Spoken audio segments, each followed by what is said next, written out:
അപ്പോൾ ഇന്നൊരു ചക്ക കൊണ്ടൊരു റെസിപ്പി കണ്ടാലോ? ചക്ക കൊണ്ട് സാധാരണ എല്ലാവരും ചക്കപ്പുഴുക്ക്, ചക്ക വറുത്തത്, ചക്ക വരട്ടിയതൊക്കെ ഉണ്ടാക്കാറുണ്ട്. പക്ഷെ എത്ര പേർക്കറിയാം ചക്ക കൊണ്ട് സാമ്പാർ ഉണ്ടാക്കാൻ പറ്റുമെന്ന്?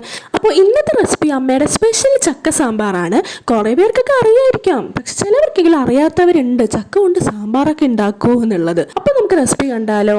ആദ്യം തന്നെ അമ്മ പരിപ്പ് വേവിക്കാൻ വെച്ചിട്ടുണ്ട്.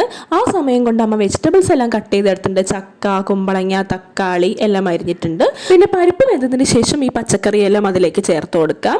കൂടെ തന്നെ കുറച്ച് മഞ്ഞൾപ്പൊടിയും കൂടെ ചേർത്ത് കൊടുത്ത് നമുക്ക് അതും അങ്ങോട്ട് വേവിക്കാൻ വെക്കാം. ഇനി നമുക്ക് സാമ്പാറിന് വേണ്ടിയുള്ള അരപ്പ് തയ്യാറാക്കിയെടുക്കാം. തേങ്ങ ചിരകിയത്, മുളക് പൊടി, ഉലുവ, കായപ്പൊടി, മല്ലിപ്പൊടി, ഇതെല്ലാം കൂടെ ഒന്ന് മിക്സ് ചെയ്ത് നമുക്കൊന്ന് വറുത്തെടുക്കണം. വറുത്തതിന് ശേഷം അത് നമുക്കിനി അരച്ചെടുക്കാം. ഇനി ആ അരപ്പ് വെന്ത് വന്ന പച്ചക്കറിയിലേക്ക് നമുക്ക് ചേർത്ത് കൊടുക്കാം. അതിനുശേഷം പുളിവെള്ളം ചേർത്ത് കൊടുക്കുക. പിന്നെ ആവശ്യത്തിനുള്ള ഉപ്പും കൂടെ തന്നെ മല്ലിയിലയും കൂടെ ഇടാം. ഇനി അതൊന്ന് തിളച്ച് വരുന്ന സമയത്ത് നമുക്ക് കടുക് പൊട്ടിച്ചെടുക്കാം. അങ്ങനെ അവസാനമായിട്ട് ആ കടുകും കൂടെ സാമ്പാറിലേക്ക് ചേർത്ത് കഴിഞ്ഞാൽ നമ്മുടെ ചക്ക സാമ്പാർ അങ്ങനെ റെഡി ആയിട്ടിരിക്കുകയാണ്. അപ്പോൾ ചക്ക ഇഷ്ടമുള്ളവർ എന്തായാലും ഈ റെസിപ്പി ഒന്ന് ട്രൈ ചെയ്ത് നോക്കണം കേട്ടോ. നല്ല ടേസ്റ്റാണ്. അപ്പോൾ വീഡിയോ ഇഷ്ടപ്പെട്ട എല്ലാവരും സബ്സ്ക്രൈബ് ചെയ്യാൻ മറക്കരുത്. ബൈ.